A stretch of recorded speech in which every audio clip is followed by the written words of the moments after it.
Hi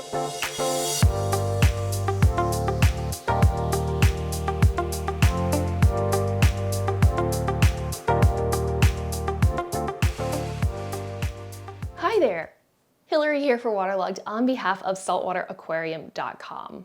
When it comes to the different choices you have for fish and species to put in your tank, there's quite a few different options that you have. However, not all of those options are going to be for the better. Today's video is going to be 6 different species that I would not ever recommend to somebody to put in their home aquarium. Now, I've made this list based on my personal opinion on the average home aquarium that I see. A lot of these species you'll probably find in public aquariums, but I feel like that's a different set of systems and everything else that's going on. So for the average home aquarium, these are 6 species I would not recommend for you to keep. Number 1 is going to be an octopus. Over the past few years, octopus have gained a lot of popularity, probably due in part to the documentary that came out called My Octopus Teacher, where the narrator told us how fascinating that octopuses can be and how intelligent they are and how interactive they can be. It made us all fall in love with them and want to have a little slice of the ocean in our home tanks. However, if you watched the documentary or know anything about octopuses, you know that they don't have a very long lifespan. They only live 1 to 2 years, which means when you would get one, you'd probably fall in love with it, learn all about it, and then it would no longer be with you. Another downside to keeping an octopus is that they are escape artists. Again, if you've seen the movie Finding Dory, you probably already know this or have heard stories of octopuses getting out of their enclosures. So you would have to have a pretty secure tank to keep one. Not that it hasn't been done, but I honestly wouldn't recommend it.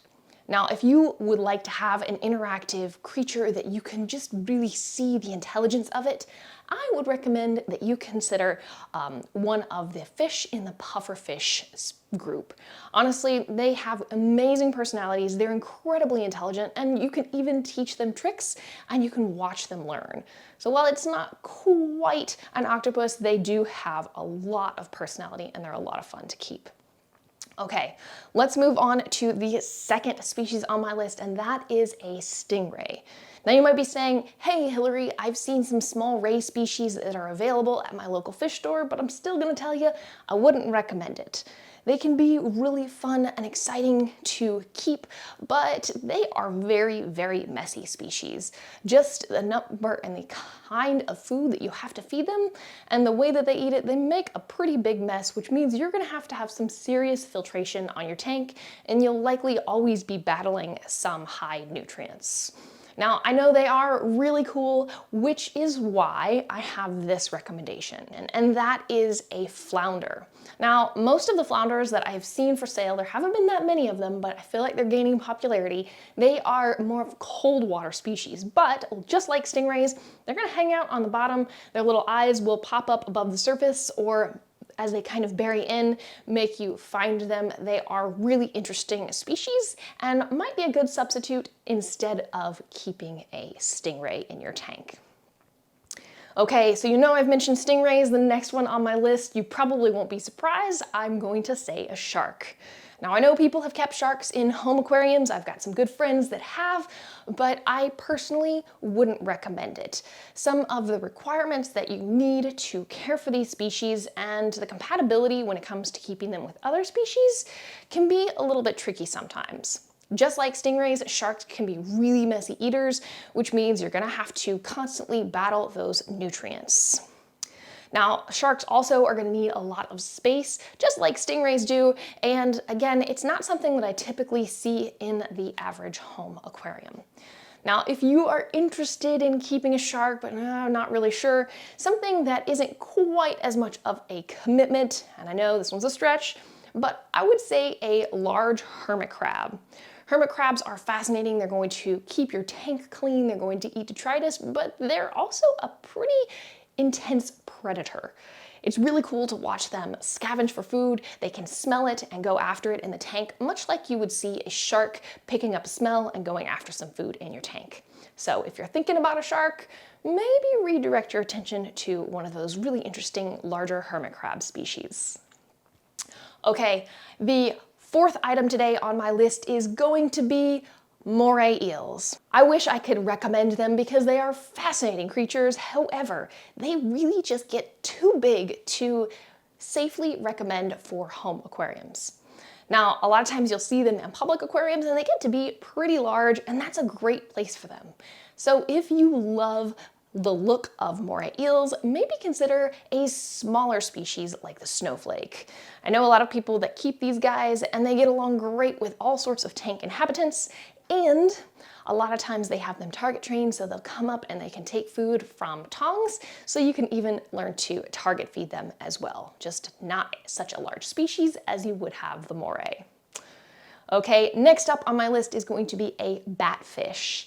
Now, you might think, well, I don't really see that many batfish, but occasionally you'll find them pop up in local fish stores for sale. Sometimes you see the ones that are beautiful black with that orange neon stripe along the outside of their fins, and a lot of people want to keep those, but they only look like that when they're small.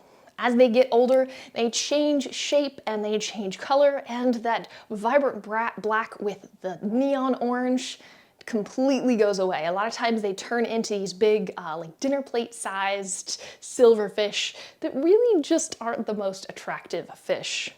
Another thing about them is that when they're young and that age, they can be a little bit tricky to take care of, and their fins can get nipped a lot. So I wouldn't really recommend them for that reason as well. Another reason I wouldn't recommend them is as they get older, they tend to eat a lot of things which might not make them the best fit for your tank.